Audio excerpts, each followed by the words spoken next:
প্রত্যেক গল্পের শুরুটা কোথাও না কোথাও হয়, আর কিছু বিশেষ মানুষের জন্য তা শুরু হয় ঠিক এই মাঠে। উচ্চাকাঙ্ক্ষা বা দুশ্চিন্তার আগে শুধু একটাই জিনিস থাকে, খেলা।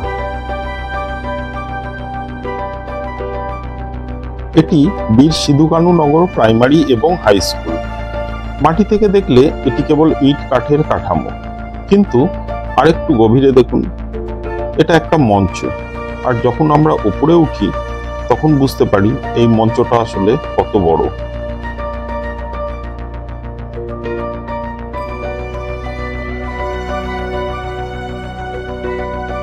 কিন্তু দিনের শেষ অনিবার্য এবং সময় তার গতিতে চলে।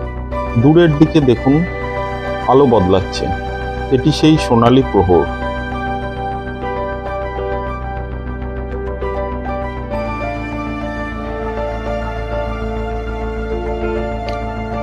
প্রতিটি সূর্যাস্ত নতুন ভোরের প্রতিশ্রুতি দেয়।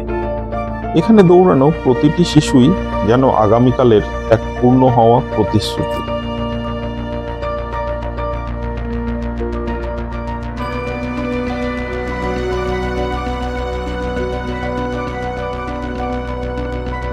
এই উচ্চতা থেকে স্কুলটি একটি ছোট বিন্দু মাত্র। এই শিশুদের ছোট ছোট সংগ্রাম, তাদের বিজয়, সূর্যের বিশালতা বা আকাশের তুলনায় সামান্য মনে হতে পারে, কিন্তু এটাই তো আসল কথা, তাই না?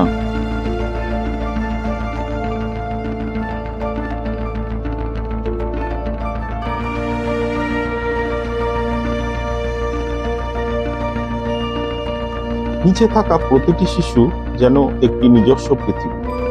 তাদের উপর ঝরে পড়া এই সোনালী আলো কেবল সমাপ্তি নয়, এটা আগামীকালের এক প্রতিশ্রুতি, এমন ভবিষ্যতের প্রতিশ্রুতি যা তাদের এই মাঠের চেয়ে অনেক দূরে নিয়ে যাবে। কিন্তু সেই ভবিষ্যৎ সর্বদা এইখানে শেখা সরল পাঠগুলিতে নিহিত থাকবে।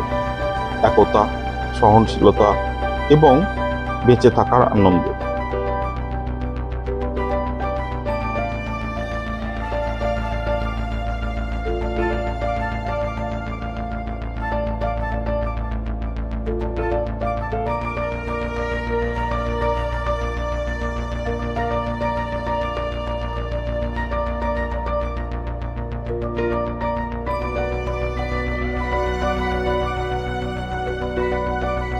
দিগন্ত কেবল আমাদের দৃষ্টির শেষ সীমা, পৃথিবীর নয়।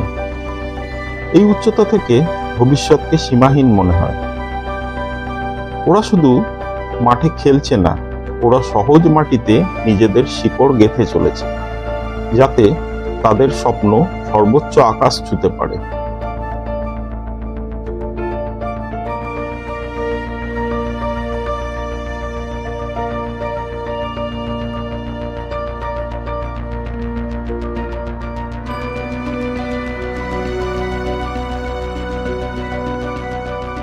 খেলার মাঠের ধুলোয় ওরা খুঁজে পায় তাদের অক্লান্ত স্বাধীনতা, আর সূর্যাস্তের নীরবতায় খুঁজে পায় তাদের ভেতরের উদ্দেশ্য।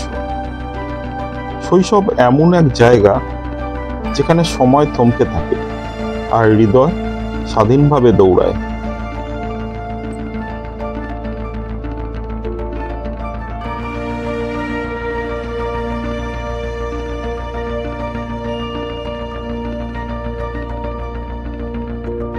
এই মুহূর্তে কোনো সময়সীমা নেই, নেই কোনো জটিল সমীকরণ। আছে কেবল খেলার আদিম ছন্দ, ছিনিয়ে নেওয়া বল, মরিয়া ট্যাকল, আর এমন একটি গোল যা মনে হয় যেন বিশ্বকাপ জিতে নেওয়া। শৈশব এমন এক তীব্র আনন্দের খেলা যা পুরোপুরি হৃদয়ের সাথে খেলা হয়।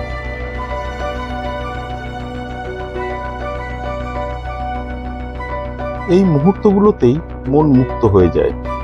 দ্রুত সাইকেল চালিয়ে মনে হয় যেন উড়ে যাচ্ছে, অথবা কেবল আকাশের দিকে তাকিয়ে চিৎকার করছে। এই মাঠ শুধু একটি স্থান নয়, এটি সরল সত্যের এক অভয়ারণ্য।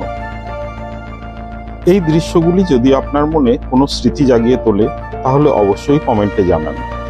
আর চ্যানেলটিকে সাবস্ক্রাইব করুন পরে এরকম আরও অনেক ছোট গল্প দেখার জন্য।